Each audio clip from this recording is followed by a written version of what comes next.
Okay, we'll call the meeting to order. Thank you, everybody, for coming out on your Wednesday evening. We'll begin by reviewing or approving the minutes of the last meeting in June. Are there any questions, comments, or a motion to approve?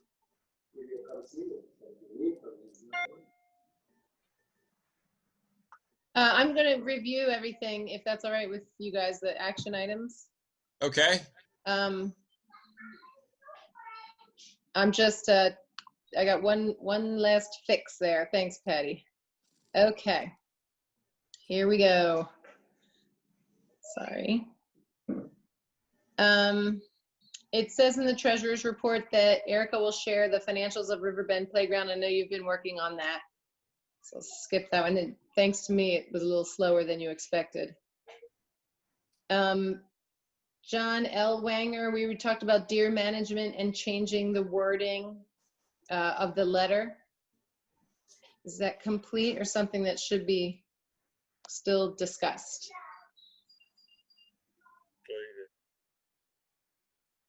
Completed? Yes.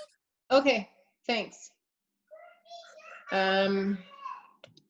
Denise was going to make some changes to the form, so that probably happened. I don't know. Denise, you're not on, right? So we'll see if it does or not. And I'm sorry to give you a little more background. We were talking about the form that did not have Erica's name on it and had some other errors. So that's the SAP application. Oh, we're still reviewing that. Okay. Denise and I, just to follow up. Thank you.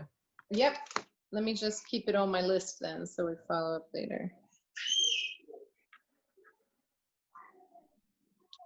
Okay. I'm going to skip the ones. I already know that happened, or it's already completed. Please let me know if you need any help adding hours to add a comment so that you can add hours. I'm very happy to do it. Otherwise, email me your hours and I'm happy to change them that way as well. We have that we were going to touch base, and I think we already did this with the Valley View Road tree. Jay, that was your latest email, right? Or a recent email. That the Valley View tree John and Eric took care of that. And it'll be addressed later on, but it's all taken care of. Yeah, I saw that on there. Okay, good.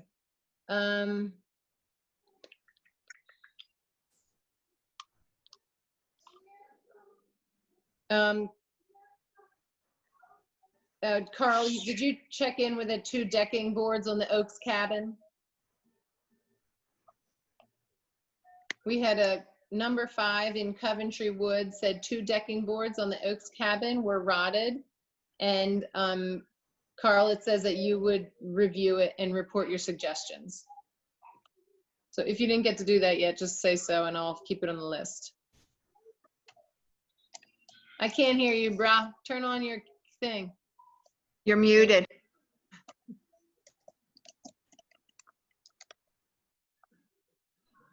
Hello? Yeah, we got you now. Okay. I was there. I did look things over. I took some measurements. I have not given my remarks yet on that. Okay, so it's just fine. It'll just be on hold then. We'll come back to it next time. Okay. Number 5, Coventry Woods. Okie dokie. And this is the broken windows at a beach cabin. And John L. Wanger, you said that you thought that there was glass or plexiglass stored at Coventry Woods. Did anybody get to check into the beach cabin windows? I haven't been home since the last meeting. Okay, so we'll just keep that on to do. I'll be coming home July 3rd. All right, we'll just keep it on as a to do. Yeah.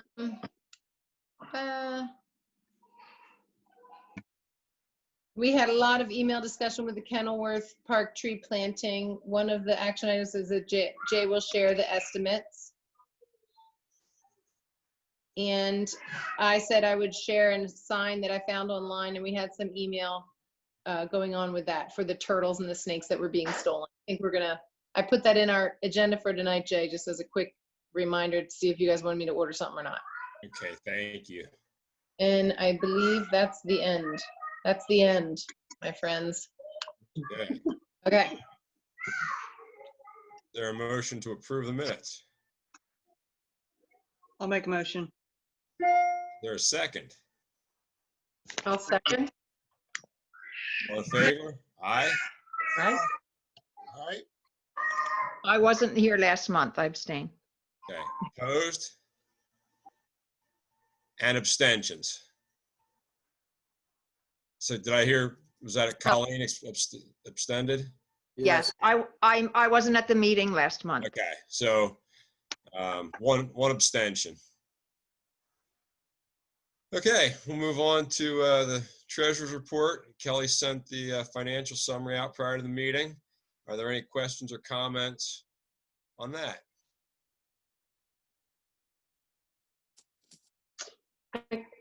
This is Patty. I guess I'm still curious as to all the different electric bills, especially at Coventry Woods. Should be 3 of them. Yep. So altogether, yeah, there are 3 of them. I think altogether it was about $60 for the month, So which seems like a lot to me. the problem there is that because each one's you have those like minimum charges, like just for having the account, there's a certain charge, and we get that 3 times because it's 3 separate accounts. So there's, $20 a month is almost there just for having it there. Well, And we the end up paying it craft, 3 times because it's set up as 3 different accounts. So well, the it's craft wired center, that way. craft center was $10. And the garage and the lodge were both around 30. So I, just noted, I'm not an electrician. I don't understand why it's so high. I mean, all I can do is compare it to my electric bill here at home, and which was only $60 for the last month. So the craft center, I believe all the circuit breakers are turned off. So there's virtually no use there. It's off at the breakers. Now the lodge, I think there's one light that might go on in the front as a motion or a photo sensor, but I guess there's in the basement there's a dehumidifier. So that probably accounts for some of it. And then the garage has the photo sensor lights at the parking lot. Okay, So, well, if there's no way to that's what decrease it, those costs are. yeah, I will stop asking. Pico also charges a higher kilowatt rate for a non-residential use as compared to a residential use. Okay. That's probably where the difference is. Okay. Well, remember Thank that next time they want to park their trucks in our parking lot, huh? Okay, if there's no further questions on the treasurer's report, we'll move on. I'd like to introduce Noah Phillips from Take It Outdoor Adventures. And Noah, if you'd like to. Yeah, absolutely. So Jay just asked me to come here tonight, and I was pleasure to do so. So we are a new outfitter. We're located on Schuylkill Avenue, right near the Quake Club. I'm sure all of you are familiar with that. We're right near Riverside Park, and we actually utilize that boat launch quite a bit. So a little story of how we came about. So Take It Outdoors has been around probably for 6 to 8 years. But the Schuylkill River Greenways, the nonprofit that oversees the river trail and the river, so their whole mission is to connect people to the river. And I'm sure you guys have seen the Schuylkill Sojourn that they do every year. You might have seen the Schuylkill River map, which is really popular right now, especially with the explosion of kayaks. Everyone's buying them. So they did that, and they're really active in engaging the community to get them on the river for educational programs as well. And so for the past few years, they've been hiring Take It Outdoors outfitters to operate all of their recreation activities, all of their education programs like the Pedal and Paddles, the Sojourn, and everything like that. And for the past 20 years, they've been doing this trip, and every few years, it seems like they've had to switch outfitters. They've had to outsource to other rivers like the Delaware or the Susquehanna to be able to provide outfitters. And so with Take It Outdoors coming to an end because our previous owner actually met his wife on a trip and moved to Switzerland. So terrible.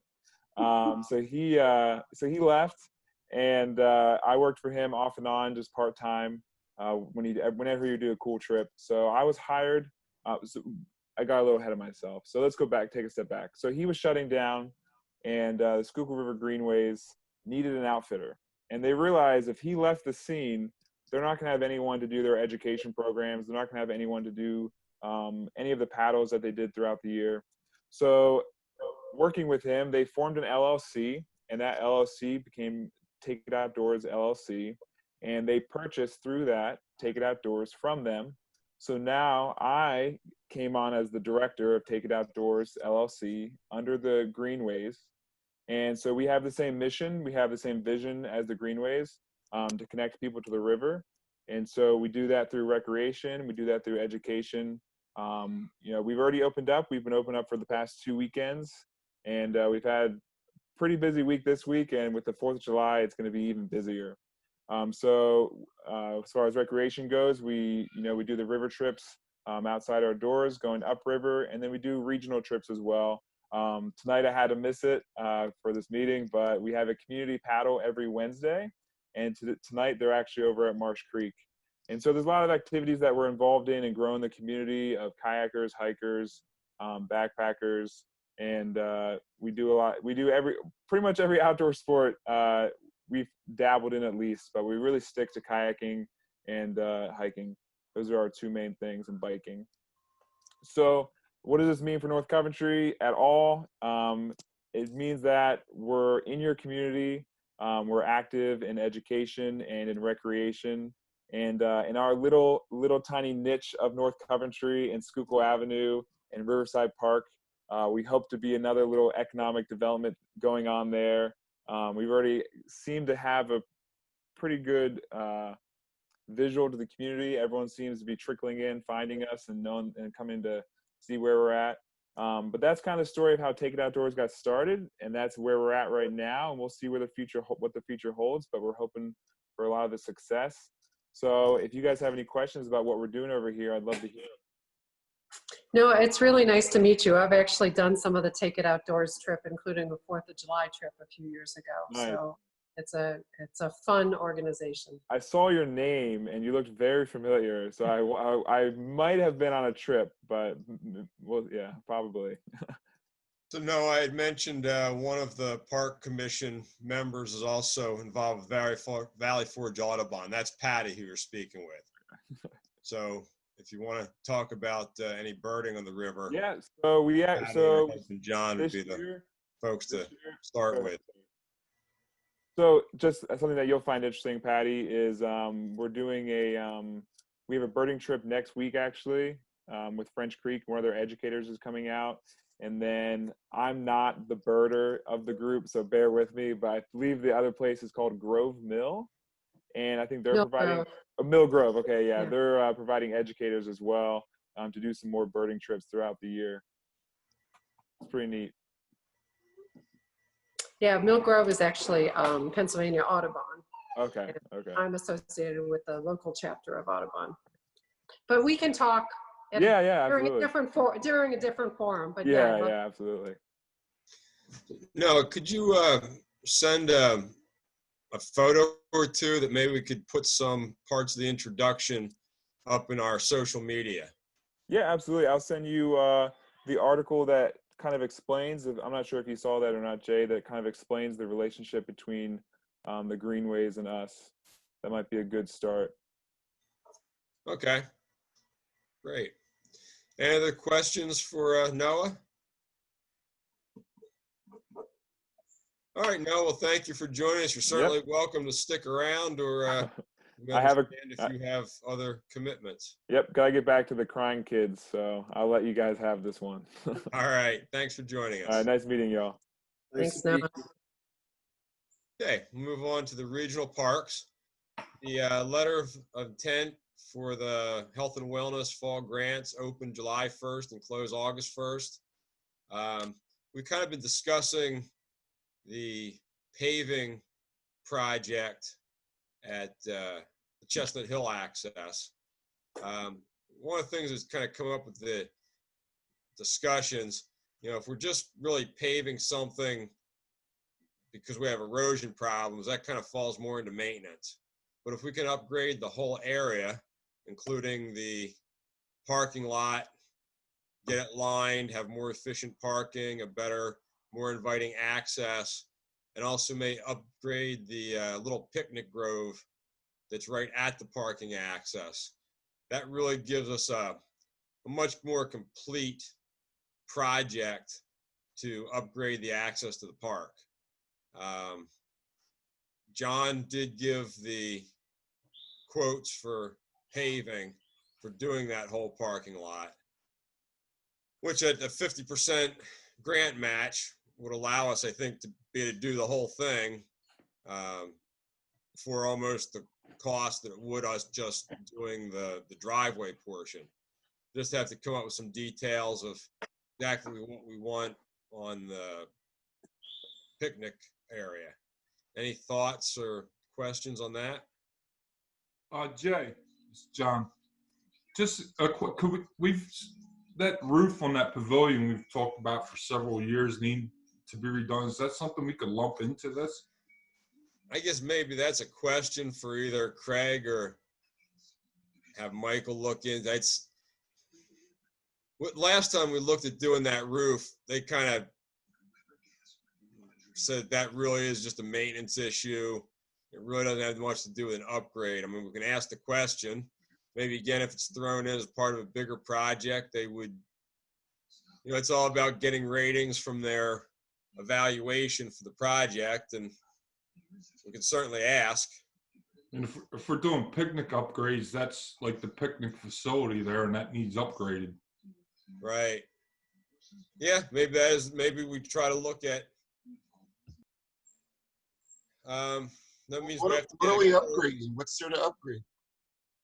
We have to get a quote for the roof repair. No, but other than that, what else is left there? I don't know what we're upgrading. Well, there's the Another picnic area. There's another picnic area. There's charcoal grills that need repair or removal. There's disposal of charcoal. There's no facility to dispose of any charcoal. There's the charcoal pit is in the picnic grove. Yeah, kind of. And there's no indication that really exists. I mean, now since John did the work on the parking lot, you can see, but the picnic tables could use some repair, and the grills are getting quite. The biggest problem is getting access to it. The little access way above the parking lot's really overgrown, and now a tree's falling on it. So you just basically can't get there at this point.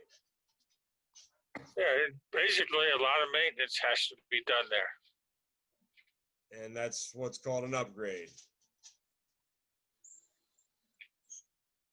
Well, and Jay, that's the picnic grove is right next to the parking lot, so I'd be interested in seeing it upgraded to an ADA accessible picnic area, because we really don't have one of those at Coventry Woods.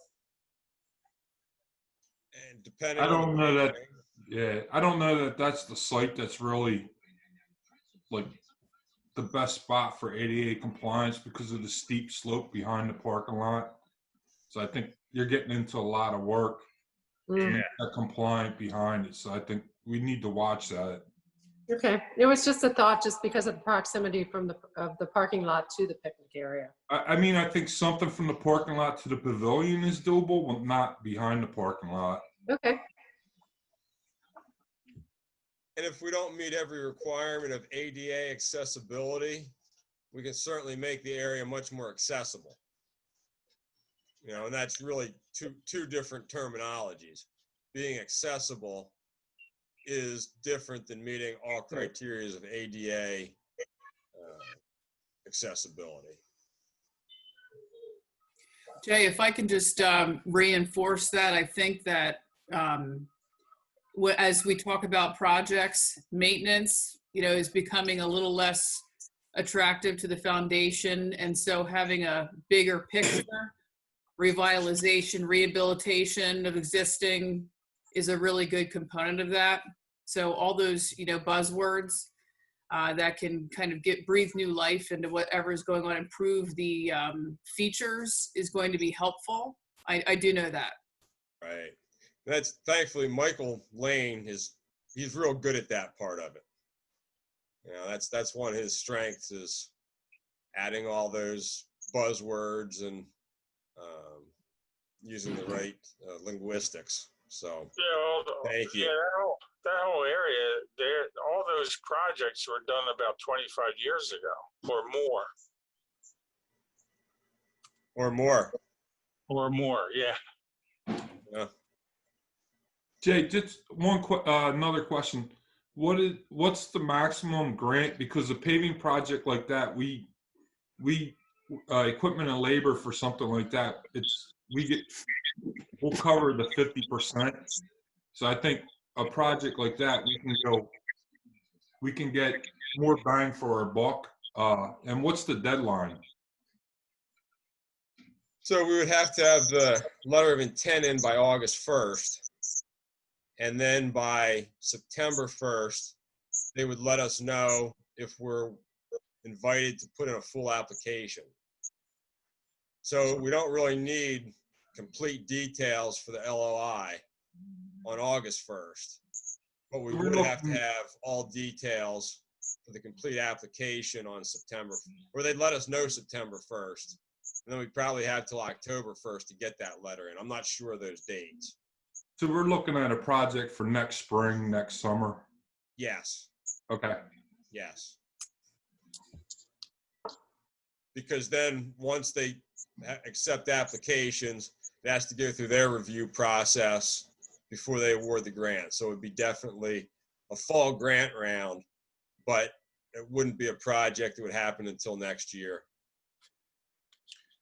John, you did a quote for 11,900. Is that still valid, or do we need to redo the quote? I just resubmitted a new one. I'm not quite sure. It was all materials cost. I kind of think it was 13,000. I think you're right, Jay. And the cost of blacktop asphalt fluctuates yearly, monthly. So it's a ballpark estimate. It should be close. I usually try to go on the high side with what I give you, just so we're covered. So I can't say what the cost of asphalt's going to be a year from now. So the quote we have then is so you have a newer quote, because you had material at about what do you say, 7,450. The material costs are accurate with a little fluff in it. Yeah. Okay. Okay. If there's no other questions, we'll move in that direction, and again have to fill in many more details later. Okay, number 2 of the regional parks, DCED announced the opening of the Redevelopment Assistance Capital Program, or RACP. This grant is a $1 million minimum grant program, which requires a 50% match. So when you look at big projects like what it would cost to do the SRT Trailhead and the Coventry Trail, that's the kind of money we would need. That's a couple $100,000 project. However, it's not $1 million project, and nor would we have the match for that. I had asked if any other park members are ready to move forward on development of the Tri-County Trail Study, that we could do it as a multi-municipal grant and divide that $1 million up. But nobody's ready. Nobody owns the land, has the easements. Nobody's moved along far enough in the process other than us to be ready to move to the next step, engineering and construction. So I don't see that this is an opportunity that's valid for us at this point. Yeah, if there's no other comments or questions there, we'll move on to the park project list. We had some confusion. I guess we had multiple drafts floating around, which kind of happens. Send a draft, it gets moved around. And does anybody have any questions, comments, suggestions? Michael knows what we gave him was just a draft. And again, this is just for long range planning. So it would be nice to get something to him and say, here, this is our list, and it might change, but are there any questions or comments on that last draft that was sent? I have a question about that. I put the draft on our drive so that we could all look at the same list and work on the same list as a living document, so to speak.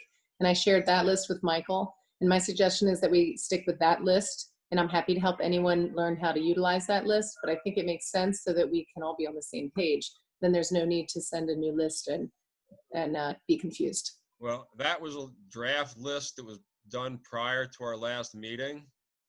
And some of the things on that list was, there was parking for Bickle Run. Right, I There's read a that all dog in. park at Bickle Run. Yeah, All I those got- things were hold just on. combined into a master plan for Bickle Run, because we can't do parking or dog parks till we do a master plan. So some things were just, it is virtually the same list, other than all the things that are part of a master plan were just called master plan and not separate items.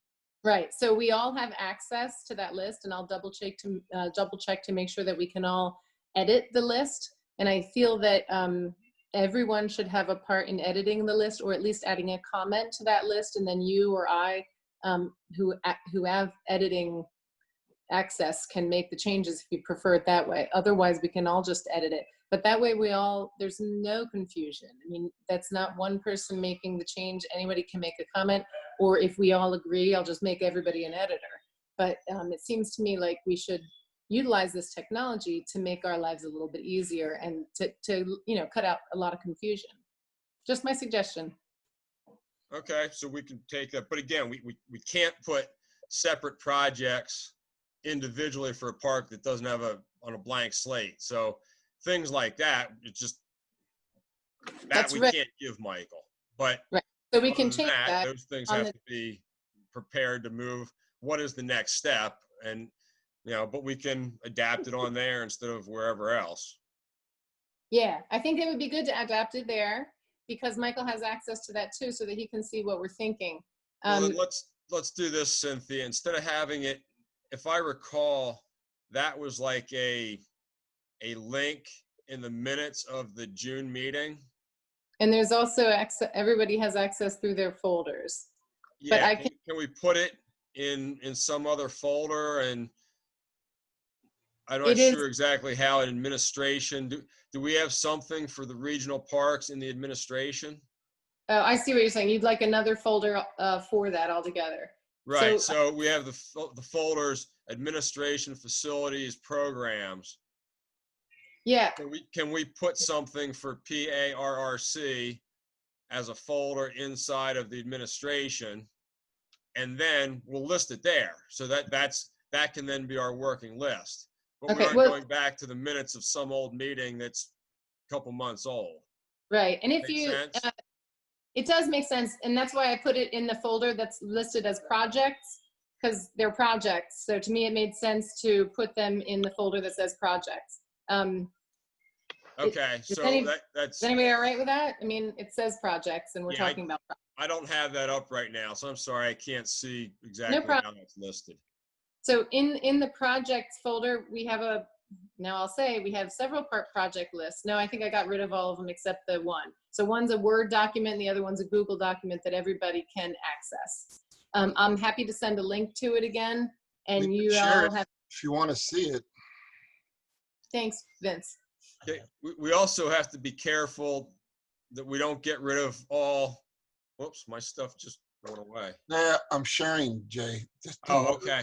Because one of the things that was also a problem on the other list, it had grant funding for removal of the showers at Fernbrook. Well, that's not a grant, it's a project, but it's not a grant funding project. Right, and you can absolutely add your comment, or you can change it yourself because you're an editor.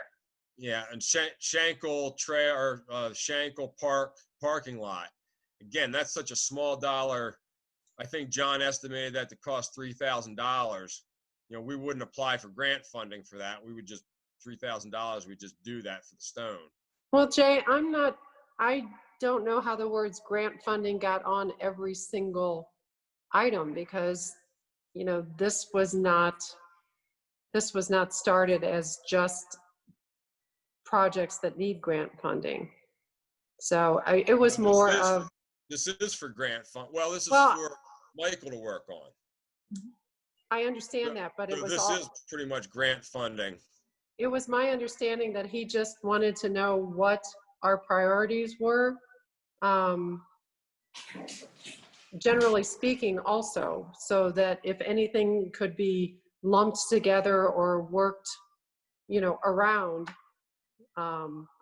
So, you know, if we want to make it a list that's just about grant funding, I'm fine with that. I think it's also good to have just a priority list to work off of. What are we thinking 1, 3, and 5 years down the road? Well, that's why we need multiple lists, because if John's putting in a parking lot, Michael wouldn't be involved with that. No, I understand that. So this is so a does list Michael. for Michael to work on. Yeah, Michael understands that also. And isn't that why we have Vince's? Oh, no, we know no one wants to use it. So. Oh, I thought it was good. I haven't used it, but it seems like that's why we had that. Vince, I use it, Vince. Yeah, I know, John. Thanks. So if there's another list, That's I what need to matters. know about it. I use it, Vince. I just use you to enter things. Yeah, okay. This is the project list here. It's in the database. So.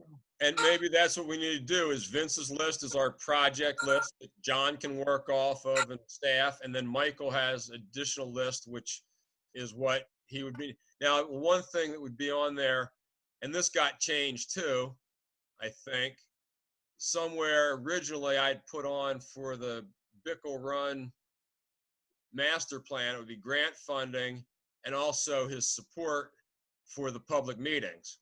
And that got wiped off there somehow. So that's the problem with we get too many lists going around, and we need to minimize and make sure that. So let's just use this 5-year one. It's up on and just put everything that we want in there. Whatever got taken off, we can add it to it now, or not tonight. So. Yeah, and guys, let me know. I have it right up here now. Shall I just make everybody an editor on there? I feel like my opinion is that it's a better idea to have everyone leave comments, as you can see Vince and Patty did, just so that, like Jay said, we don't take something off or put something on. When we go over this list, we can pull up this thing and go over everybody's comments, suggestions. So is it okay with everybody if I leave you as viewers so that you can comment on it? Or would you prefer to be editors? No, I think too many editors is just going to get back into the confusion that we're in now. I think the way you set it up is perfect. We all had an opportunity to comment on it.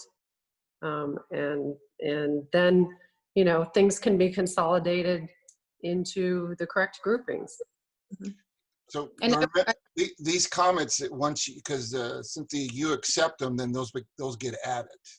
Right, but I'm not going to accept something on that without everyone else's approval. So I didn't touch. Right. Yeah. At the meeting, you could say, okay, we accept it, and click, and then it's added. Exact. Right. Is everybody else okay with that? I think that's the best plan. If everybody change, because like I said, there's different formats, there's different things have been removed, things have been put on. That's not without everybody doing it. So it'll just get more confusing if we have too many changes. Hey, so let me say again, I'm super happy to help anybody learn how to utilize that. Please feel free to email me and we can set up a time to be on the phone and go over this stuff. Colleen, can you vouch that I'm all right to work with? You learned a few things, I think, right? Okay, so I guess at this point, and due to respecting everybody's time, I don't want to spend the rest of the evening going over this list again. I'll go in there. Some of the things that, again, that are not grant funding, we're going to take off. The things that are combined into a master plan will combine. There's another thing that in the current grant things at the top is not accurate because we've gotten another grant since then. That's not on there. So I'll update that and then we can continue to look at it. Hopefully next month we can approve it, but I really hate to spend an hour and a half of Jim and Erica's time running a Zoom meeting so we can dabble back and forth with something we just do an email. So let's just try to do that kind of off meeting stuff and then approve it in a more formal setting. Okay, we'll move on to the Open Space Review Board. John, is there any report? Yeah, we did have a meeting, and the Miller property, he's taking care of the lien on the property. So as soon as he has that done, we're going to move forward on getting ready for settlement. And the other thing I've noticed is the high property. They want to continue farming. So the ag easement, as soon as we can get into the county, we're going to pursue the ag easement on that triangle property, Harmonyville and Laurelwood Road. Wonderful. Okay, thank you, John. While you're unmuted, John or Carl, do you have anything for a deer management report? Hey Jay, can I back up really quickly? I just wanted to make sure that everybody looked at the Open Space Review Board report for last year, because there's a lot of good information in there. Yes, I think Chris sent out his annual report and I forwarded it to everyone. Correct. Did everyone receive that or? Yep. Yes. Okay, good. Thank you for reminder, Patty. Okay, deer management. Hey, I had a question. I'm sorry, Jay. At the Board of Supervisors, do we have a say in whether a development pays into the open space or not, or is that handled outside of our committee? So every board and commission gets a review, part of the review process. I think if you remember last month, we did one for the Coventry Mall. So there should be, no subdivisions or developments or anything that there's not some opportunity to review and comment. So at the last Board of Supervisors, Jim, I mean, what was the development? They don't want to do both, right? They don't want to. So the Planning Commission is going to review this at their next meeting, and the Bentley subdivision had a recommendation for approval, working through issues. They do need to have an appraisal formally completed, so the board, the Planning Commission can actually review what this value is of the open space that is not being dedicated for a park purpose or that kind of thing, because it's a requirement for this subdivision. So that still has to continue. It may take longer, so it may actually go past the July Planning Commission meeting. I'm not sure yet. So we're just keeping tabs on that. But, once the plan does go through and has a recommendation, this was just an updated waiver letter. So, definitely goes to the board for acknowledgement, definitely through the Planning Commission process and relevant committees.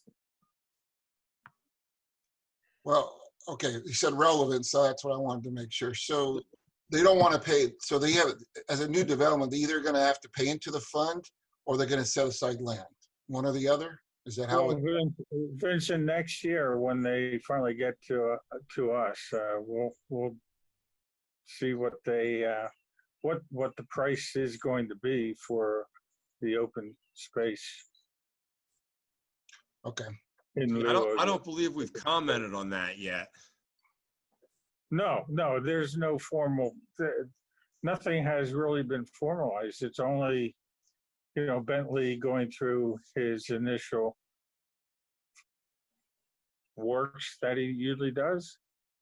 I mean, look how long it took us to work through the Bentley acquisition for Coventry Woods. So this has been around a while. Erica, Yeah. wouldn't this plan have gone out to all the boards and commissions in the beginning? Yeah, comment? I think he submitted 2 years ago, actually. Yeah. He went through 2 engineers. There were some issues. So, yeah, he's definitely been at it for a while. I think the change here is that, he had some requirements he had to meet. He was looking at the cost to take care of that and talking with his newer. But he's still, with his request, it was a bit premature, even when he submitted that, to have the information available to really have a intelligent conversation about what it really means and the value. So we're still waiting for that information. Jay, I commented on it. I received plans, and you guys received plans, and I think you were seeking fee in lieu of. Mhm. It's been a while ago. I somehow recall that, we didn't have any trails planned through that area, and it wasn't enough land to put, so I have some recollection of that there was a fee in lieu of requested, but it's very foggy It's been a while. Yes, I did read that. Yep. So Parks I think it's a and slippery slope to, we've never waived anybody's fee for that before, so.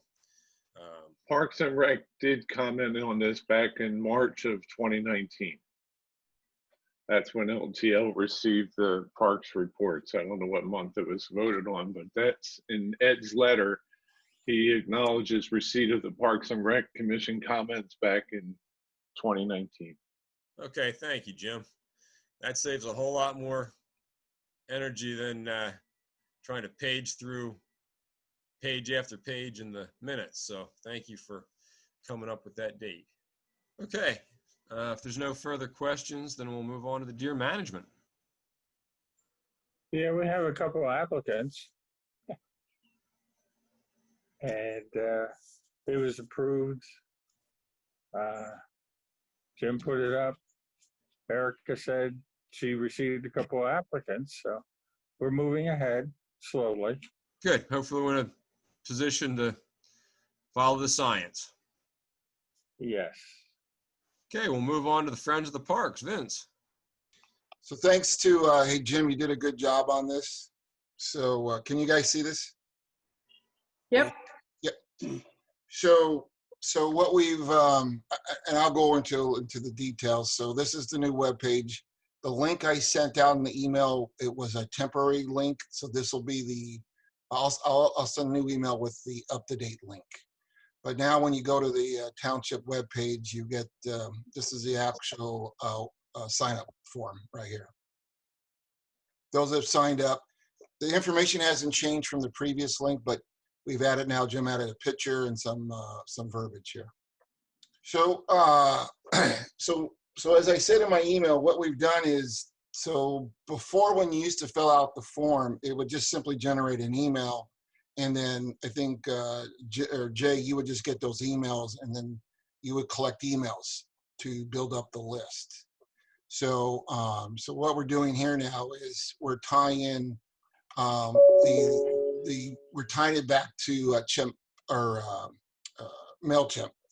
So, which is a database program that allows us to collect the information, and then we can create this list, and then we can use it for communications. Either via we can send a newsletter, announcements. We have a service project coming up, or whatever we want to use it for. But the critical thing is that the database is being populated, and so the information is stored in there.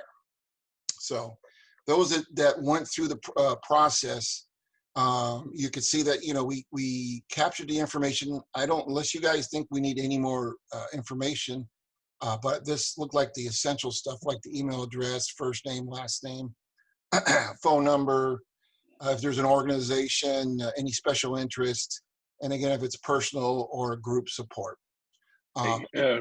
Yes. Vince, page down a little bit.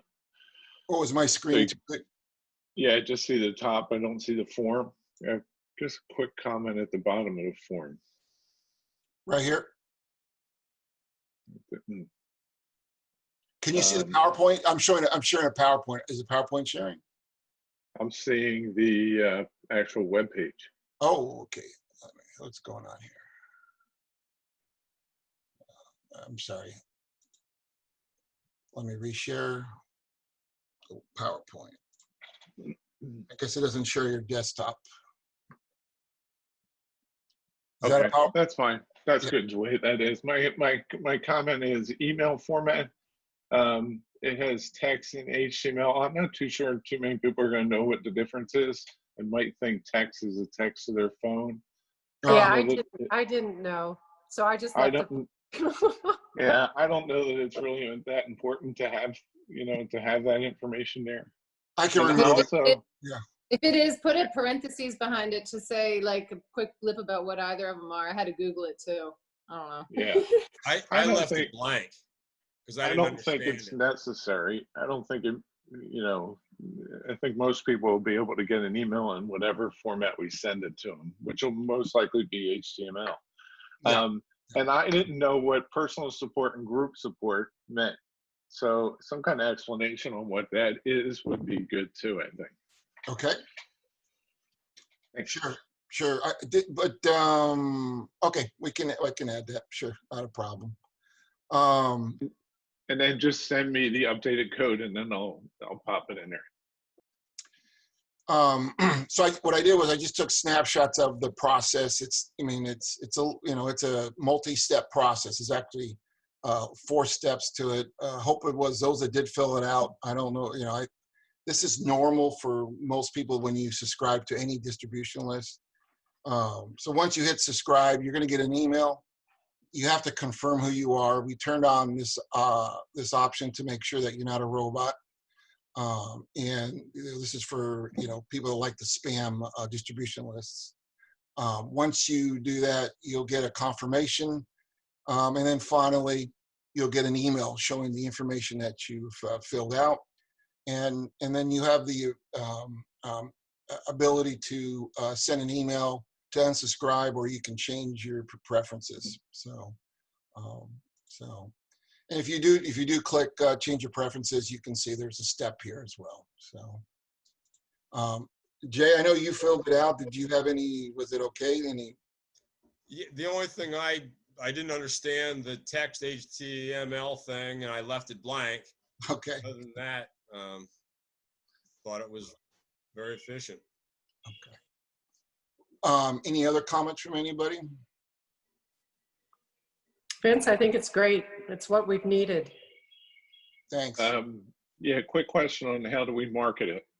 Because right now, where I have it buried, it's hard to find on the main webpage. You got to go to the parks menu and then navigate through.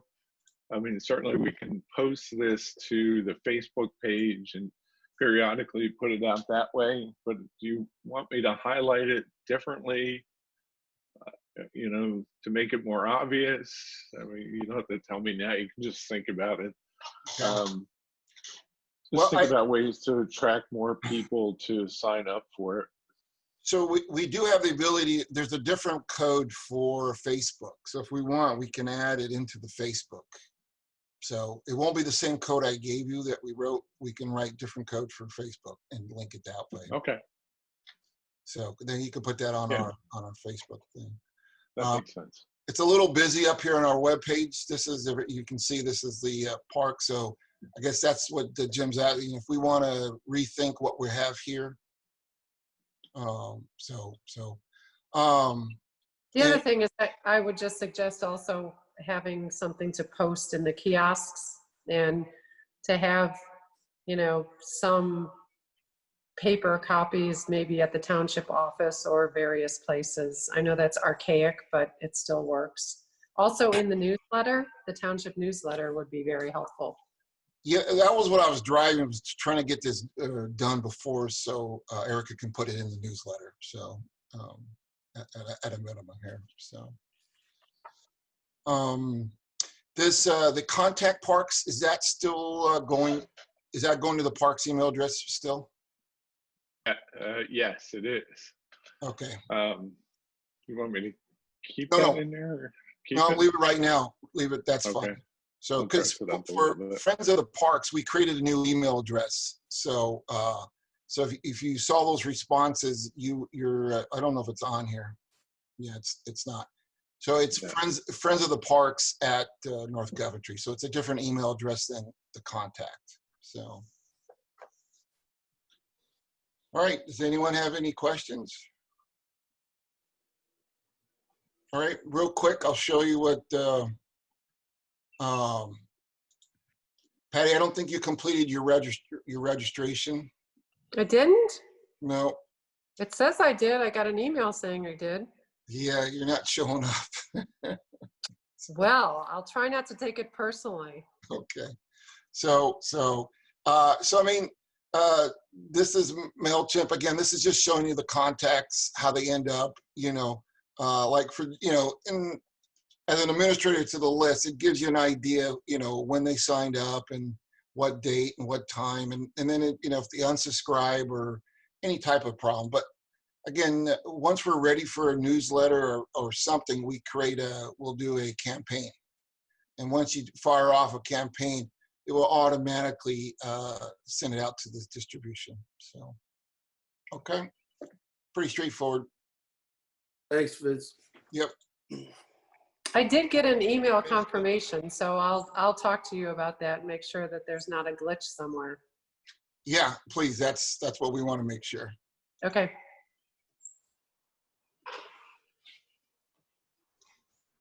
Okay, Erica, could you address the COVID situation? Sure.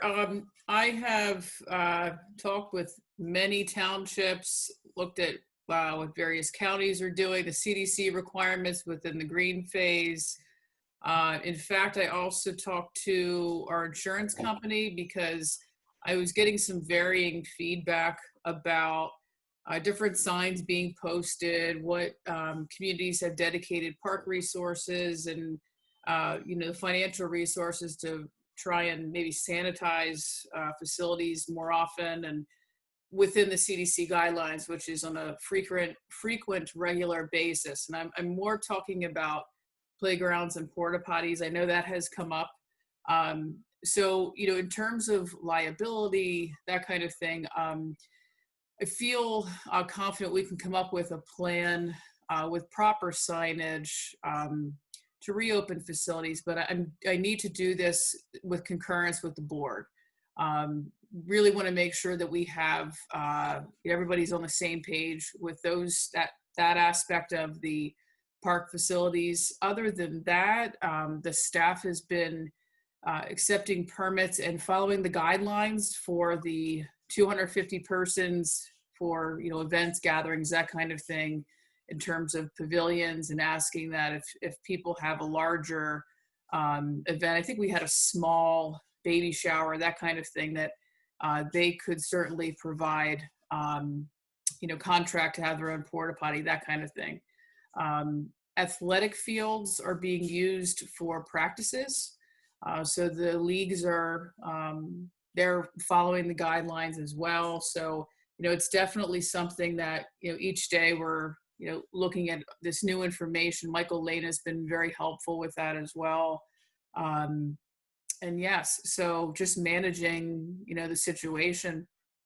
If you have any questions, please let, us know. But, my number one, I need to make sure that, of course, the board is secure in what our plan of action is, mostly in regards to the high touch surfaces. So,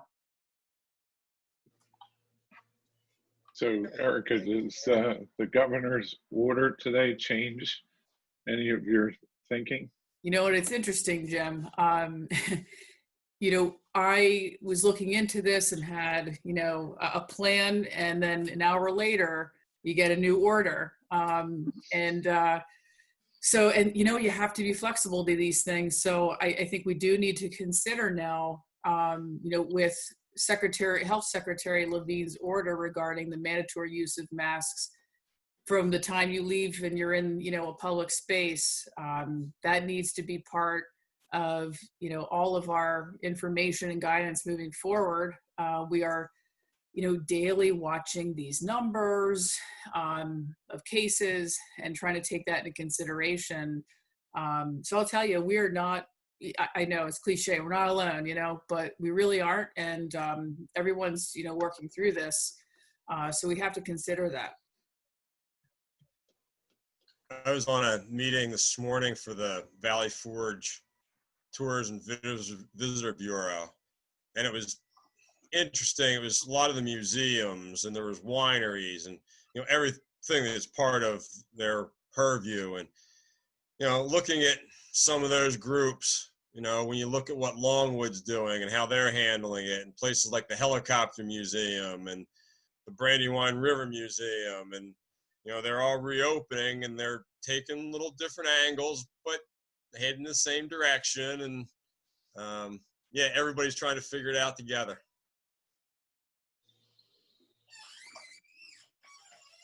Okay, any other questions or comments for Erica on the COVID closings and openings? So we are taking reservations. Yeah, yes. Yes. Okay. So, all right. All right. And the bathrooms, are we unlocking them? Because I didn't see a response. Do we unlock them, or are we waiting for a plan first? I've been working on a plan on the bathrooms. I need to go to the board about bathrooms and playgrounds specifically, because they're, in talking with the insurance company and our solicitor, they're probably the more, you know, when it comes to the public eye, you know, a sensitive area.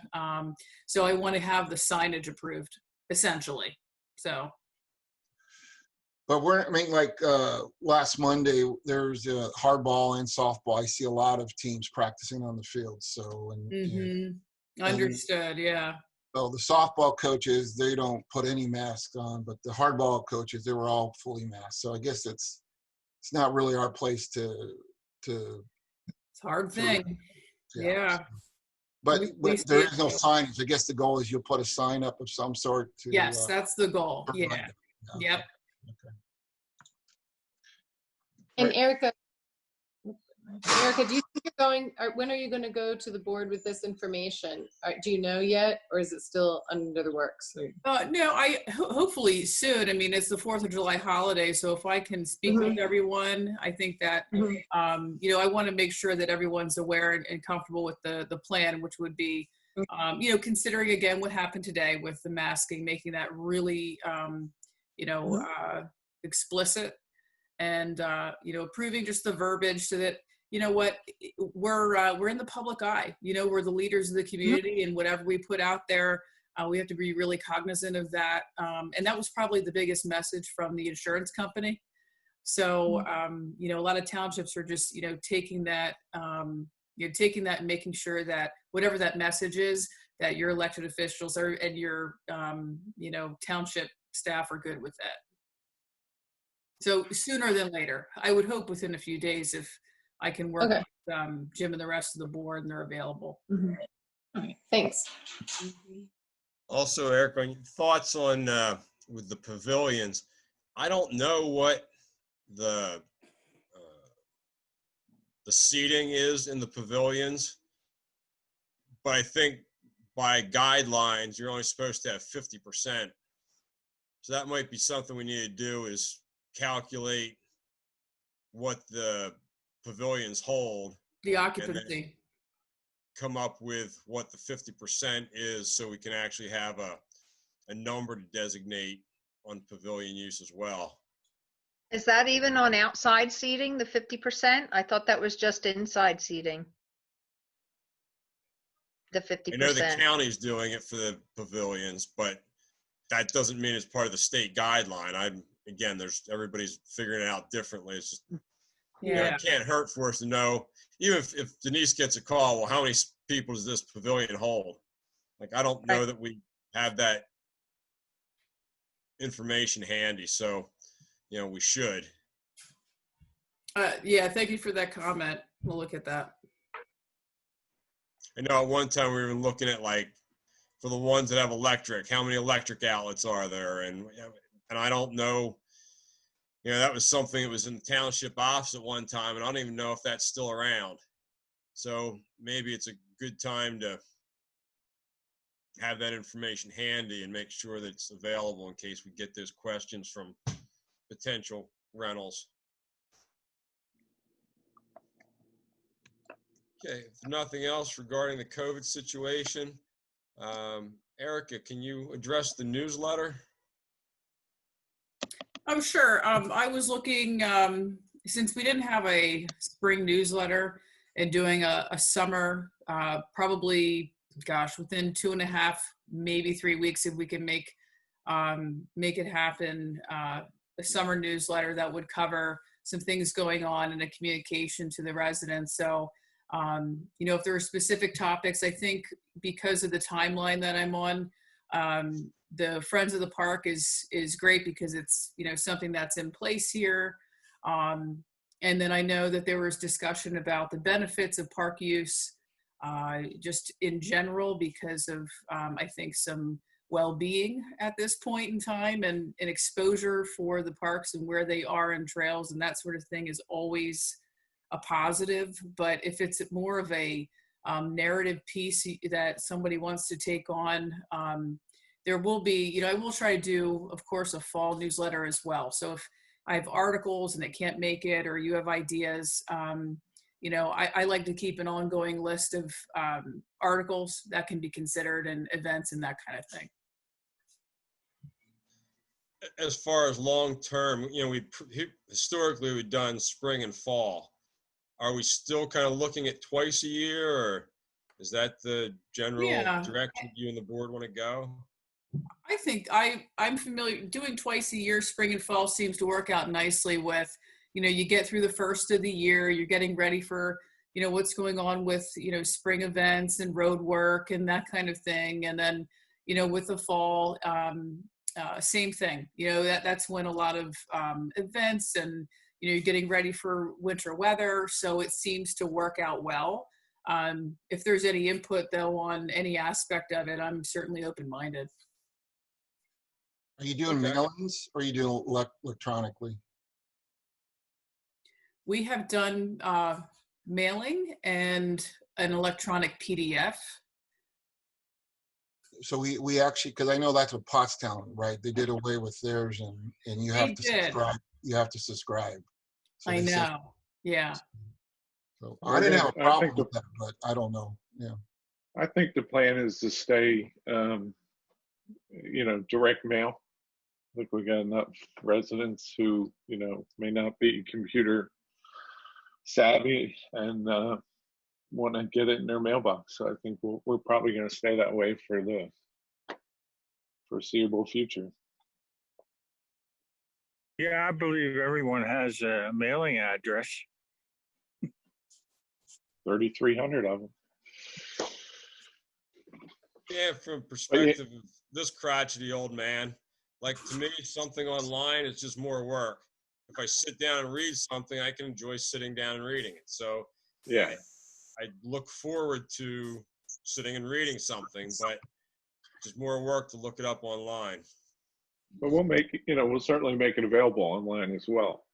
So we can get to, younger people.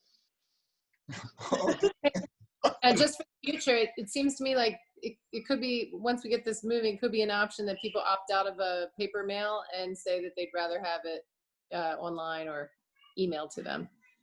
Just a thought. Yeah, how would that work, Joe? There's a lot of logic to that if the logistics is such that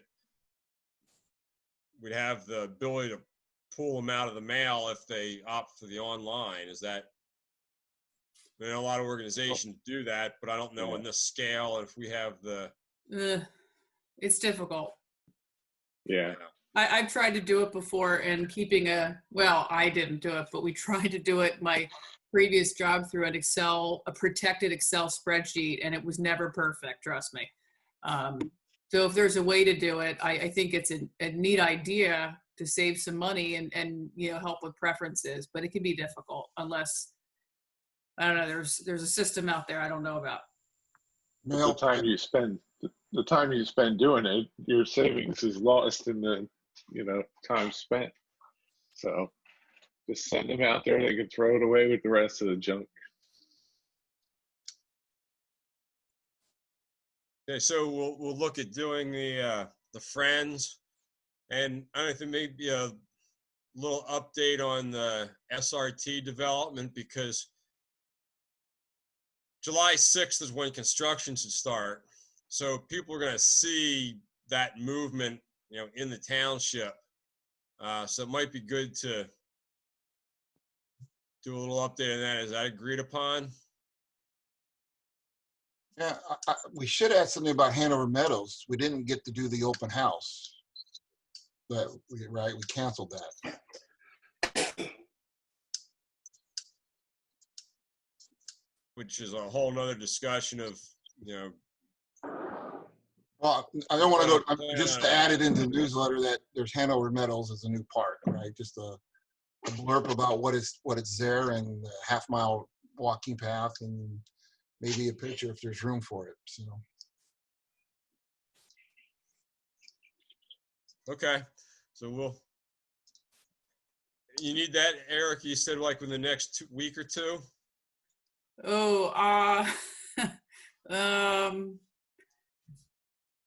I think you got a holiday coming up. It's going to take longer than that. I would say, because it's a few days to a week, and I don't mean to, I know it's a little bit difficult and that's tight, but if it's going to be in July, I have to give time to get it put together, like all that raw content, and then printed, bound, put in the mail, and with bulk mailing, it's a little slower.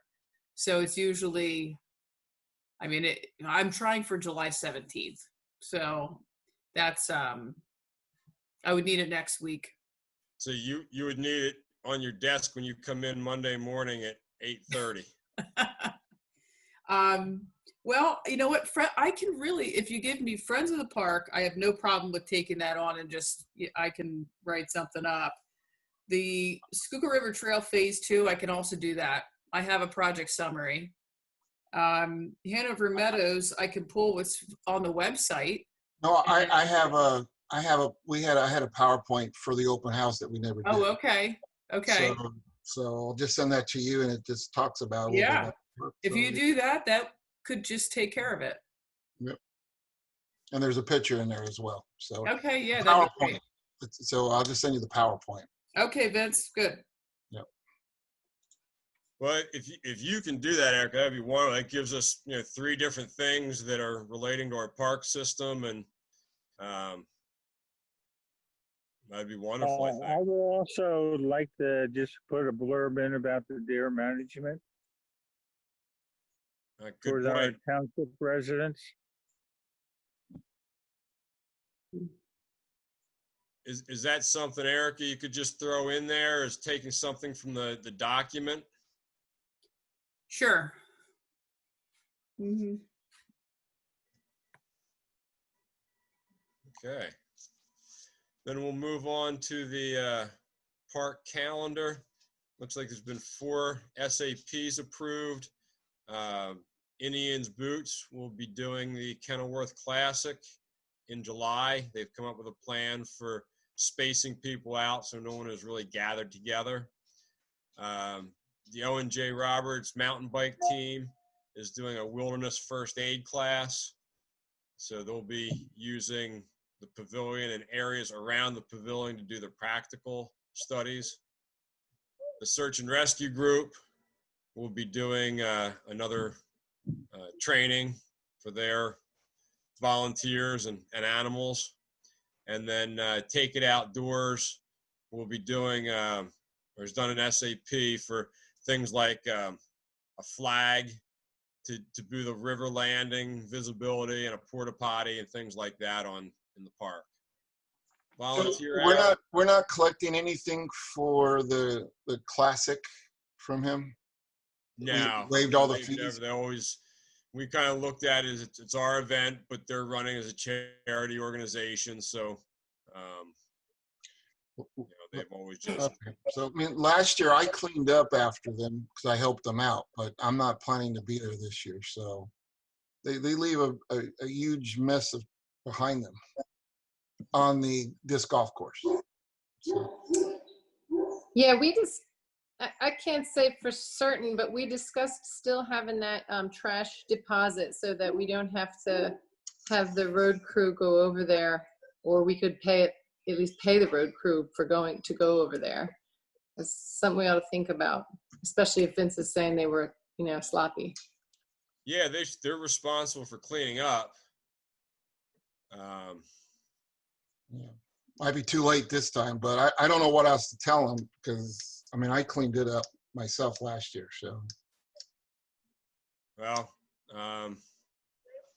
What's the date for the classic? Yeah, and that's what it's been, the third Saturday. Okay. It's the 25th. It's the 25th. That's what's on the special event calendar Okay. of July. So.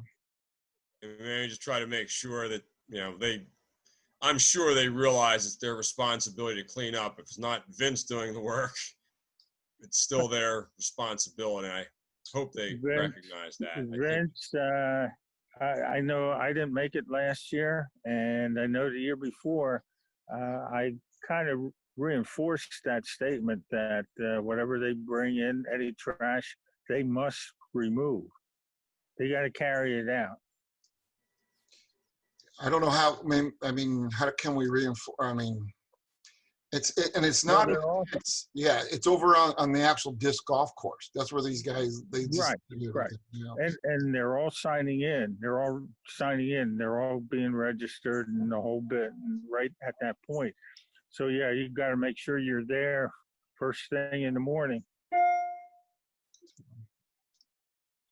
Hey, so maybe it'll be just as simple as contacting the leader of the classic. I'm sure they're going to do a speech or something in the beginning of it, and letting them know that we waived all fees, but that's understanding that they're going to be polite and take all their garbage. That's why I felt that being my presence as a park and rec representative kind of enforced that so that they clean up. Well, you know what? I'll go down there, John, this year. I won't work it like I did last year. I'll go down there and it's returned. If it's clean, it's returned. Get a deposit, and that. Yeah. I mean, what more do you do? You get a deposit to make sure it's clean. If it's clean the next day, you return the deposit. No money lost. Aren't all SAPs supposed to have deposits? Yes. Yes. Yeah, the deposit and administrative charge. They shouldn't complain about a deposit. It's a refundable deposit, so it's just ensuring responsibility. Right. Okay, we'll have to make sure we look into following up on the deposits and more carefully. Yeah, so, I usually go down. I missed last year too for whatever reason, but I'm usually there every year too. So I'll probably be down there too, Vince. I'll just be down there first thing in the morning as they're registering and carry a big stick. What was that? Carry a big stick. But it's not only trash. If it's a large event and it rains and they park in the grass and trash the park, like we need to repair that. Yes. It should come out of taxpayer money. Yeah. So so even though we said there was going to be an administrative fee and a deposit, these were all waived anyway? Is that what I'm understanding? Does anybody know the answer to that? Well, it says fees waived. I know, but who, I guess that's, who told them. The But using fee, Which fees was it that were, which Right. fees were waived? the Right. using fee, that's what is usually waived. Right, the usage for how many people were coming. Yes. So I guess we have to find out if, I'm thinking mistakenly everything was waived, but it shouldn't have been. So what should I put on this action item? I mean, do you want me to email if somebody has the contact, I'll email the guy and say we No, need that should be in the office. I mean, Right. the township office should have all that information because that's where the SAP was filed. Yeah, Mr. Miller. The Yeah, staff so is go back. handling that. The Owen J. Roberts mountain bike team did so much work to clean up the storm. I'd feel like a jerk to say, you got to pay us $25 so you can go learn first aid, so you can come volunteer to cut down trees and take care of coaching kids. I'd feel like a jerk to ask for that. So the deposit for the trash business is like what I was talking about right now with the deposit that's another issue. It's refundable, but a lot of people are asking about the $25 administrative fee. And I've said it before, I'll say it again. When this was designed, that was built in there for those people that were problematic. That was never built in there in the beginning for every person. And to ask the mountain bike team, after all the work that they've been doing, to pay $25 so they can learn first aid, I'd be embarrassed to ask for that. Yeah, I understand that. I think maybe that the best way to do that is like we're saying, like they do work in lieu of that. Yeah, but I don't want to go back on what we said before. Maybe it's something we need to revisit. Just saying, I agree with you completely, Jay. It's ridiculous to ask them to do something for $25. But I remember before having that conversation about, well, that Denise still has to do all the paperwork and da da da da da. Right. So I'm saying we just need to solidify it, as part of being transparent, just to solidify it. It's been discussed before, and it was everyone. The fees were to go to everyone. I mean, we keep going back and forth just because, Jay, you don't agree. We've been over this so many times that the administration fees are across the board. I mean, we waive other fees, but the administration fees are across the board. That's what it was. And we've been over it so many times. I know, but it probably should go to another meeting if we're gonna go through this again. But now we review the fees once a year, so that would be a discussion for January when we approve the fee schedule moving forward. Well, the other example I'll use. We've been putting a lot of time and energy into the boat dock project. That's a very, very expensive project. Schuylkill Greenways just gave us $10,000 because we were short money. Now, again, I'm going to be really embarrassed if I have to go to Tim and Elaine and say, we want $25 for you to put a flag on our field after you just gave us $10,000. I'm sorry, I'm not doing that. No, we understand the position and we don't all disagree with you. We vote on our fees once per year. That's the fee structure right now. Perhaps we need to change it come January, but Colleen, everyone, and Cynthia are right. We have revisited this and revisited it, and that was the result of the vote back in January. So we need to move forward, and we'll readdress it in January. Again. Don't we do the fees in October? Or October. Yes. It's done in October so that the board can approve it to be advertised before the new year starts. So we can all be ready to vote in October, because I don't think we need to discuss it again. We can make a recommendation and move forward, but we have to play by the rules that we set for right now. Okay.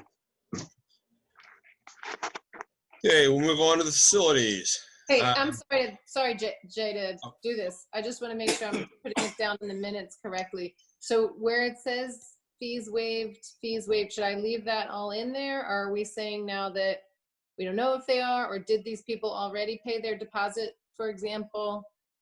What shall I? So over on the side, staff SAPs will be accepted by the staff. Let's this, it's a staff decision. You know, they've handled it. I'm not sure what fees they've collected. We'll let them handle that. Yeah, I don't know precisely if that administrative fee or the deposit, but as far as the rental, I think that was waived, right? Okay. We received 3 quotes for the engineering on the SRT Trailhead. It was from McMahon, the township engineer, traffic planning and design, and Gilmore Associates. So Erica has all that data, and she's evaluating the quotes to kind of plan the finances and see where we need to go to move forward. So far, we've received the $22,500 from Health and Wellness. That's kind of far short on where the engineering is at. You know, we're not talking $25,000 worth of engineering here. So Erica's kind enough to work on evaluations there. Are short, or you mean there's that grant is more than plenty to handle the engineering? No, I think one of them was like 166,000. I don't remember what the other 2 were, but they're far above the money that we have. They are. Health and Wellness is 22,500. Well, okay. I've never seen engineering. I mean, is that typical $160,000 for engineering report? The work is actually pretty complicated as far as the preliminary design, the wetland delineation, the environmental clearance reviews. There's a lot that goes into it. McMahon did I think, probably the most comprehensive job. I think, especially since they're our traffic engineer. Traffic planning and design is well known for this work. Comparable. Gilmore, comparable as well. With the coordinated approvals on a state route and different things involved. And then also, I think there's the idea that any construction money is going to be a state or federal funding source. So because of that, there's certain requirements that have to be met and submitted. So they added some costs for that. We will likely have to kind of explore phasing maybe even in addition to seeking some money for the soft costs associated with it. But we're still evaluating that. Well, what about the engineering study that was done? Are we not able to use any of the previous engineering study? I'm looking at that because I was very curious about what was done prior and if that can be used. And I know Michael Lane was involved in that. And forgive me, I don't know who the engineer was that did that. But I am getting more familiar with that, and trying to get our arms around what we can do with these grants at this point. Okay. Do we have a timeline? Do you have? You guess you're not quite yet to determine a timeline. No, I think right now it is coming up with that. Okay. Yes, as part of the work. Okay. Thanks. And just to add to that, this is just engineering. This isn't construction costs. So I think that's something we need to keep in mind. Yeah, but it originally was costed out, what, $500,000 for everything from the previous folks that did the study. So I'm guessing they're not even close to, I don't know, it seems like they made up those numbers. I don't, so. I'll let Erica go through the previous proposals and see what comes out of it. So. Okay, move on to Coventry Woods. I'd like to give Carl and Steve the name of TERT, the Trail Emergency Response Team. Again, there's some real big trees down. They did a great job. Some of the trails got widened again, so I want to extend an extra thank you to those guys for doing those things. Okay, we discussed last month the encroachment from the Hallman parcel at Coventry Woods. They continued to open the trail and dump more yard waste. Officer Hipple went and spoke to Robert Hallman. Hopefully that will stop the issue and won't have to be addressed again. There was also an abandoned car left at the Curlin access, no registration. So NCPD was notified and car was marked as a violation and has since been removed. So it's just another example of how we do have to kind of keep an eye on our parks, both the interior, the exterior, that we need to be aware. Okay, we'll move on to Hanover Meadows. Can I say something about Coventry Park, please, first? Coventry Woods.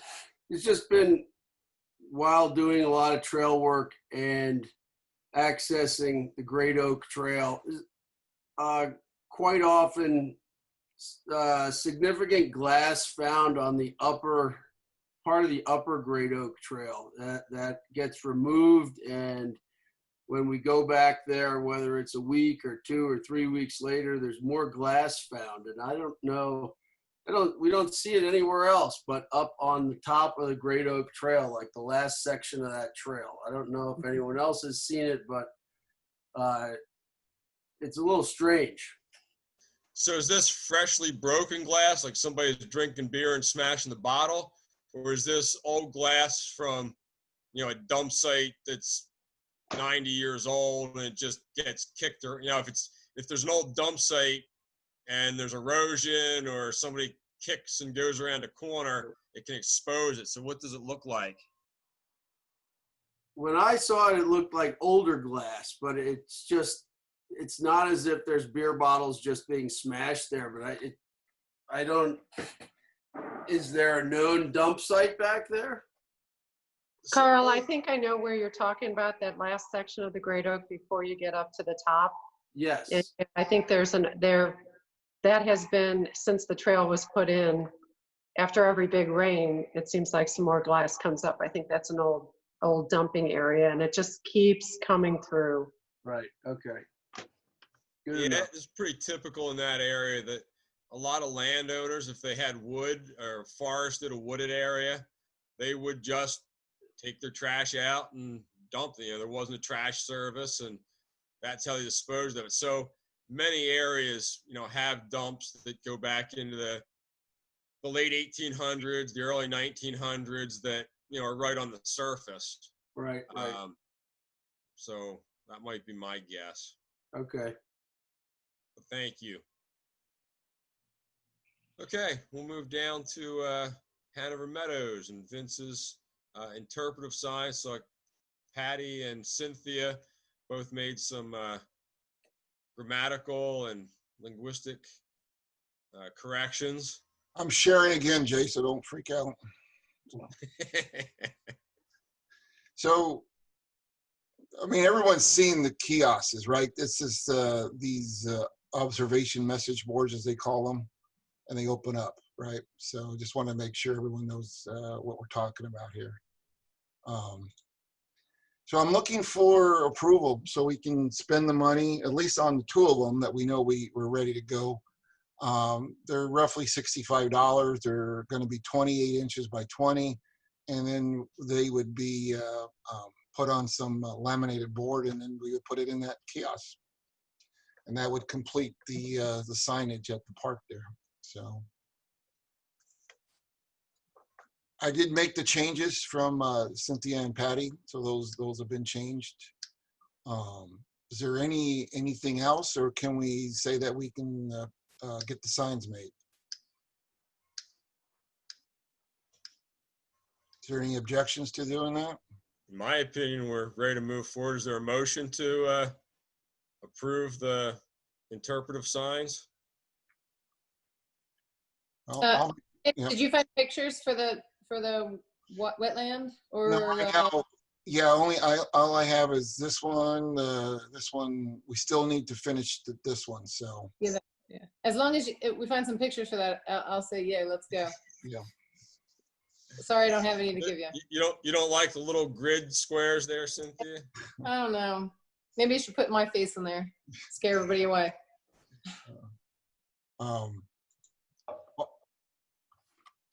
Is there any objection, or is that a motion? So. I motion. Is there a second? I second. All in favor? Aye. Aye. Aye. Colleen says aye.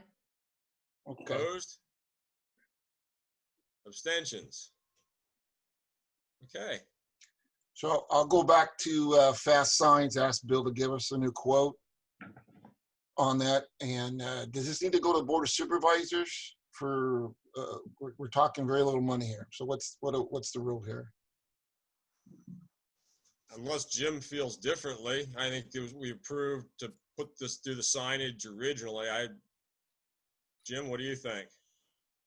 No, I don't think you do. I don't think it's enough to warrant going to the board. Okay. It's administrative thing. Eric will handle it. Yeah, was it part of the previous, budget and discussions and that kind of thing? Then as long as I'm involved, that's great. And we have the Hanover Meadows money, so there's a dedicated fund for it to come out of. So it's, it's not a question of where it comes from. So makes it simpler. Okay, I'll get a new quote, and then we'll get some pictures to populate this, and I'll send this back out. So, all right. Thank you. Thank you, Vince. Okay, we got a spotted lanternfly circle trap from the Chester County Conservation District. I've been communicating a little bit with John Worth from the EAC. My suggestion is to put it at Hanover Meadows. It's a central area of the township for education. That area, that stretch of Route 100 has a lot of ailanthus, not in our park. There's one or two trees down the southwest corner yet, but most of it's across the street. But potential for some nymphs in that area. So we'll try to get that up, and then hopefully we get something on the social media as a education component for the residents. Okay, moving on to Kenilworth Park. John had mentioned last month about the algae blooms at Kenilworth Park Pond. It doesn't seem like it's changed much in the past month. Patty, did you say there was discussion in the EAC meeting about it as well? Correct. And was there, able to summarize? They actually, from what I recall, they were looking for more information, like why was treatment started? Was it treatment for algae or not? So I don't know where that inquiry stands. Before they could give any advice, they needed more information. So the treatment was started for. Well, you don't have to tell me. You need water meal. I mean, Well, just so everybody knows that wasn't around. Office lights on. It started for water meal only. Although one of the things they do is, if they notice a problem, once they have a contract, they do any treatment needed. Now, whether they really treated for algae or not, or whether the same chemicals used for the water meal control the algae, I'm not familiar with that. So I don't know that we really have an answer unless we would go back to Solitude again and get their opinion. Okay, well, it's something we'll need to keep an eye on, and at this point it seems like a problem but not a drastic problem. Okay, next in Kenilworth, Officer Perfornick made an arrest for the graffiti that had been happening at Kenilworth. Apparently the young man admitted that he just liked doing graffiti. So John worked out an estimate on the costs involved for the cleanups, and been submitted for restitution. So I'd like to thank you, Officer Pafornik, for diligence in making that arrest. Hey, can I lather for a second? I feel like, was that a kid, I guess? Was a Yes, kid that it was refused- one. John is a juvenile, correct? My only thought is that we discussed, I can't say for sure. I'm just, throwing it out there that we discussed before about potentially having a mural on the side of the Kenilworth. And this is like a progressive way to take a juvenile who's done something inappropriate and say, hey, we like, if he's a good artist or we like it, we'd love, to have you do something positive. I know that's a huge discussion. I just want to make sure I mention it because I think it would be a wonderful thing to take somebody who does something naughty, if it's a little kid, if it's a kid, and change his pattern to see that people can appreciate his work. It appears we also had a picnic table stolen from the Kenilworth Park Pavilion. There was 6 tables in there, and took Ford for a walk there last night, and there was only 5. I believe the last time I was in the park was Saturday, so don't know where that happened. That was also reported to the police, and there was a piece of 2x4 thrown at some of the windows. There was 2 windows broken in the community building as well. So again, any eyes on the parks are a good thing to continue. Okay, last month we discussed the wildlife removal sign. I think Cynthia found a bunch of examples online, but each example she sent was more of a specific species target sign, not a general sign. I think we need more of a general sign. I don't know, did you have a chance, Cynthia, to look for any more, or? I didn't look for more, but I'm super happy to make one if anybody wants me to spend the time doing that. That's all right with me. Just give me a little, tell me what you wanted to say, and I'll try to make one. I love doing that stuff. So I think one of the things we need is just a general, we aren't looking specifically, obviously, bog turtle, which I don't think we have there, but that would be a much higher level of violation, being a threatened species. A painted turtle is what they're doing. They try to take snapping turtles for food, but I don't think we can specify a species, just that removing wildlife is not permitted. Cynthia, I thought you did have a sign that was more general that you sent. I did. Hey, Vince, you mind sharing again? I'm not using the same laptop. You know where it is? No, is it up on the Google? It is. It's, Oh, okay. Okay, where'd you put it? I think I put it under Parks and under Kenilworth. That would make sense. Let's hope I did what made sense. Well, under projects. Yeah. Facilities. Facilities, okay. Yeah, thanks. And then you'll have to shrink it down a little bit if you can. Thank you, Vince. Yeah, I got it. All right. All right. It's super general, super elementary. So, Kenilworth. Yeah, that's it. Wildlife removal. Not that one. That's not it. Oh, okay. Sorry, the PDF. Yeah. Yeah. Can you see it? Yeah, most of it. Yep. Oh. That I think is perfect. It actually gives examples of various reptiles, and now fish. There we do allow the taking of fish from we don't have a catch and release only policy. So okay, so I could take the fish out. Just tell me another. Do I say like? Well, I just won't put a picture of a fish in there. What else could I put in? We put a baby bird. Okay. Yep. Bird, frog. Like a bird's nest Or a frog. bullfrog. Yeah, a frog. Yeah, frog might, because a lot of people try to catch frogs and take them home too. So. Okay. Fair.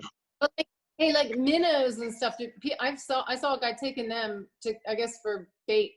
Is that he was Yeah. fishing with a? Is Yeah, that 'cause allowed or no? that's collecting wildlife. It's not fishing with a fishing license. So maybe I should like put a net of minnows in there. I mean, a picture of minnows. That'd Yeah. work. If it's something you get a picture, All of right. something, that might be a hard picture to get. Let me do this. I'm going to take those 3 suggestions, bird nest, bullfrogs, or minnows, and whichever one has a picture that is not linked to like some license, I'm using that one. All right. So I think we're in a good direction here. Given Cynthia's discretion on the 3rd picture, do we want to approve this, get them laminated and get them in the kiosks rather than waiting another month? You looking for a motion? Is there a way we can set it up so that we can approve it contingent upon an email approval of the final product? I trust Cynthia implicitly. I'm just a little nervous voting for something I haven't seen, just on principle. So you want to make that a motion? I don't know that we really need a motion. We can do it that way just to be formal. Okay, so I'll just email I'll email the new sign, and then you guys can say yay or nay. Okay. I think so. Pete, there's nothing at our webpage, so I guess we need, if you have that link, you ask them to visit the township webpage. I don't think we have anything up there, unless you want to put the sign up there. Yes, you're totally right. I put it up there because I thought that was a good idea. but I know that we don't have anything. So yeah, that would have to be, somebody has to do that if that's something we want to do. Otherwise, Yeah, we can put, I mean, we can ask our webmaster. So. Yeah. I'm glad you said that. I forgot about that part. Is our webmaster going to do that? Webmaster? Yes, yeah. Send me whatever you want and I'll put it up. Thank you, Jim. Are we good on this? Yeah, thank you, Cynthia, for working on that. Okay, we'll move on then to Riverbend Park. We have about 17 minutes to wrap up our meeting. Cynthia, can you give us a playground update? Do we have any equipment delivered yet? That's going to be a pretty long haul. So John, I'm sorry that I didn't email you back. I was on vacation last week. That's probably going to be 8 to 10 weeks. So I'd say probably now 7 to 9 weeks, depending. I kind of was not involved with the final signing for our therapeutic equipment. So it's going to be a long while. And I wondered what the committee thought of opening, when we open the parks with COVID. I feel like it would be great to get that one mulched and opened, considering it's going to be such a long time until the other stuff's delivered. I know that means then that we're going to have to rake the mulch out, but the Curry Grove guys didn't complain about that when they installed the skill trainer. So any thoughts on opening it before the therapeutic equipment is in, if that's what the Coventry Township moves forward with as far as COVID goes? I guess my concern with doing that is if they, like, that area is a lot of like brick and slag in there. So if that doesn't get removed and it's in the safety surface, we're not in compliance. So that's like my fear with doing that. Like if you rake the mulch out and we don't get the rocks out and you have a rock that's 4 inches deep and somebody falls, like, we're not in compliance. But I'll do whatever you want. But I guess the big thing is, let's see what, I think Eric is approaching the board. Let's see what happens in the next couple of weeks, and then we can make a decision from there. John, what's your thought on stabilization of the turf on the edges of the playground? Well, I mean, we have stabilization around like 3/4 of it. The thing to realize is, I can't finish the project till the border's up, because if we extended the playground 7 feet towards the pavilion, and it doesn't sound like a lot, but now I have to make a parking lot not drain into the play area. So I have some grading work and paving work that's part of that project that I have to finish. So that'll be the last thing, and then the fence. So, I have to.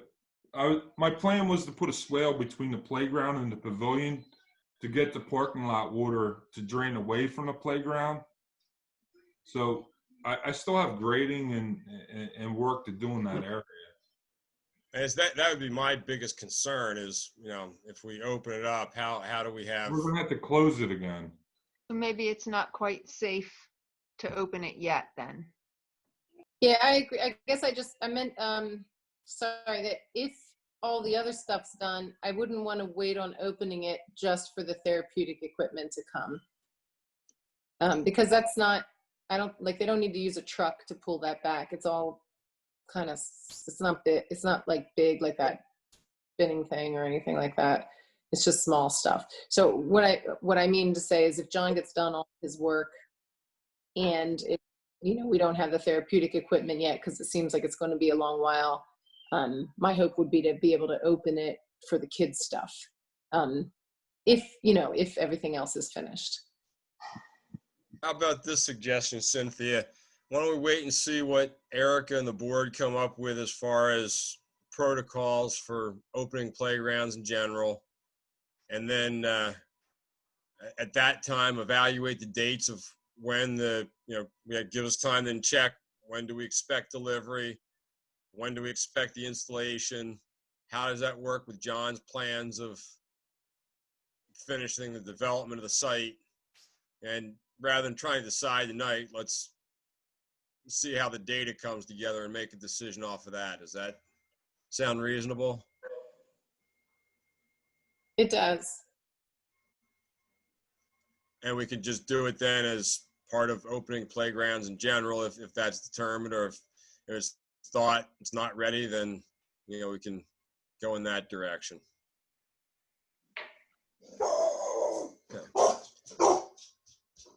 Okay, excuse me, somebody banged a car door outside. Okay, we sent out the tree planting plan for Riverbend Park. Does anybody have a chance to look at that? Any thoughts or comments? Jay, I sent you my comments, I believe. I think I'll try to summarize there. Patty and I are on the same kind of wavelength there, I believe. I'm a little concerned with trees being out in the athletic field area without taking more specific measurements of what the size of a soccer field and having softball in that area, and also straight lines, the continuous one species, having a variety that's a hybrid of I was really kind of envisioning or hoping for some more group plantings. That's what was there before as group plantings. I think Patty and I are on the same discussion or the same wavelength of let's kind of start over. And anybody else have thoughts? Okay, well, if not, then nobody else has any thoughts. We'll work on getting a greater diversity of tree species, a little bit more naturalized, certainly ensuring native species, and revisit this again next month. Okay, John also was able to get the roof off the storage building, got the rest of the trash out of there, so that's now all clean and secure. So thank you, John, for taking care of that. Okay, moving on to Riverside Park. Public Works also got the rotted wood and the old edging out of the playground there. Got that all remulched edge, so that's looking good. Actually, some neighbors came over while they were working and said, it looks like a new playground, and thank the township very much for taking care of it. So I think we got a little appreciation out of local residents, along with upgrading the safety. Okay, and the last thing for Riverside Park, some volunteers from a local church who normally go do a mission trip are canceling that because of the COVID situation. They're actually going to work with Take It Outdoors, do a trash cleanup along the Schuylkill River, just take canoes down and clean up any trash that's in the water, and then to work on some of the riverbank there. So what's growing on most of that riverbank is Japanese knotweed. So some vegetation management just to keep that cut down. Or probably to just cut it, line trimmers, loppers, whatever, and get that area cleaned up on the riverbank. If there's no other thoughts or comments on that, we'll move to Shankle Park. John got estimates from M&M Tree Service, and as they were looking at it, they looked at the cost of removing a couple of leaders rather than the cost of removing the whole tree. And Erica and John decided it was a good idea. I agree fully that to take a couple of leaders off, we're saving the tree. We're going to change the weight distribution, that if something would fail in the tree, it's not going to go toward the gentleman's house. I think it's a nice compromise that we've, enlisted some other services, saved some money, and still addressed safety concerns. So thank you to the township staff for addressing that. Patty, can you update everybody on the upcoming event that's being hosted by the EAC for the webinars? Yes, this month is on July 22nd. It's at 7 p.m. and Jesse Schiffler is giving a webinar on native plants in the landscape. Okay, are there any comments? No. Hey, Jay, the Coventry Woods Festival, has that been canceled, or what's the situation with that? Yeah, I was actually kind of hoping to have a formal answer for everyone on that tonight, and I don't. I'll tell you my thoughts. I discussed this with Erica a little bit. We discussed kind of hosting a minimized festival in conjunction with the bonfire. And I really don't even feel comfortable with that at this point. They're talking about 250 people as a maximum, and that's normally what we get for a bonfire. And just the idea of drawing people together, I don't feel comfortable doing that. We are looking at the possibility of maybe just having a Fernbrook Derby goat race without spectators, kind of like a lot of the professional sports leagues are doing, and doing like a virtual thing, that we still keep part of the tradition alive and hopefully keep it in the forefront of people's minds. We've got to kind of make sure we have goats for the goat race, and haven't been able to confirm that yet. So The challenge would be on that is your bandwidth out there. It'd be really tough to stream anything. Any kind of live virtual thing out there would be a challenge. Okay. Because you'd have to do it over cellular. You couldn't do it over Wi-Fi. And I think that would be a pretty huge risk of it not working. There's no cellular out there, so. I know. I wish we knew somebody from AT&T that could fix that problem. It ain't gonna. Jim, what's your thoughts? Would it be possible to just videotape something and then be able to just show the video? I think it's a lot of effort, and I don't know that you're going to get much of a, viewership on it. I don't know that you would, if it was a live event, you might be able to get some people who would be interested, but a video thing, I think it's a lot of work for very little benefit. Okay. My thoughts. This is John. My thoughts on the festival is that we're on vacation for this year, and better times are coming, and we can plan on something in the future, not this year. At this point, I think we'll be lucky to be planning anything for next year, but we'll see what happens. Yeah, definitely for the fall, I can see the situation being worse, and I wouldn't I certainly wouldn't want my name on being involved with inviting, a couple hundred people to gather in the park in the fall. So I don't see that as really being feasible. Yeah, agreed.